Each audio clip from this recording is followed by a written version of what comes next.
जय जगन्नाथ साଙ୍ଗମାନେ କେମିତି ଅଛନ୍ତି ସମସ୍ତେ? ଆଶା କରୁଥିଲି ସମସ୍ତେ ଭଲ ଥିବେ। ତ ଦାସ ବାବୁ ଆଜି ନେଇ ଆସିଥିଲେ ଚିକେନ୍ର ଲେଗ୍ ପିସ୍।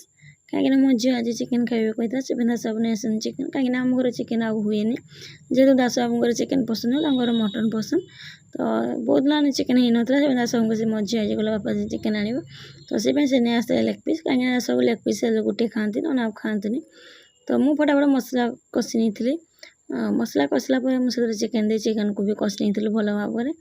ତ ଏବେ ତ ମୋର ଚିକେନ୍ରେ ମୁଁ ଅଳ୍ପ ମସଲା ଆଜି ଦେଇଛି, କାହିଁକିନା ପ୍ରଧାନମନ୍ତ୍ରୀ ଏବେ କହିଛନ୍ତି ଯେ ତେଲ ଖର୍ଚ୍ଚ କମାଇବା ପାଇଁ। ତ ସେଇଥିପାଇଁ ମୁଁ ଆଜି ପାଖରୁ ହିଁ ତେଲ ଖର୍ଚ୍ଚ କମାଉଛି ଏବେ। ତ ଆପଣମାନେ ମନ୍ତ୍ରୀଙ୍କ କଥା ମାନୁଛନ୍ତି କି ନାହିଁ କମେଣ୍ଟରେ କହିବେ ତ। ତ ଛଣାଛୁଣି ତ ଆମ ଘରେ ଆଜି ପାଖରୁ ହିଁ ବନ୍ଦ ହେଇଯାଉଛି। ତ ସୁନାଗଣା କଥା ବି ସେ ମନା କରୁଛନ୍ତି ଯେ କିଣିବା ପାଇଁ, କିନ୍ତୁ ଆମର ସେମିତି ଫରକ ପଡ଼ୁନି, କାହିଁକିନା ଆମେ ତ ସୁନାଗଣା କିଣୁନୁ। ଆମର ସେମିତି ସକ୍ଷମ ନାହିଁ କିଣିବା ପାଇଁ। ତ ସେମିତି କିଛି ଫରକ ପଡ଼େନି, କିନ୍ତୁ ଆମର ଯେତିକି ସକ୍ଷମ ତେଲ କମେଇବାର ଆମେ ସେଇଟା ହିଁ ପାରିବା। ତ ସେଇଟା ମୁଁ ଚେଷ୍ଟା କରୁଛି ତେଲ କମେଇବା ପାଇଁ। ରହିଲି, ଜୟ ଜଗନ୍ନାଥ। ସବସ୍କ୍ରାଇବ୍ କରିଦେବେ।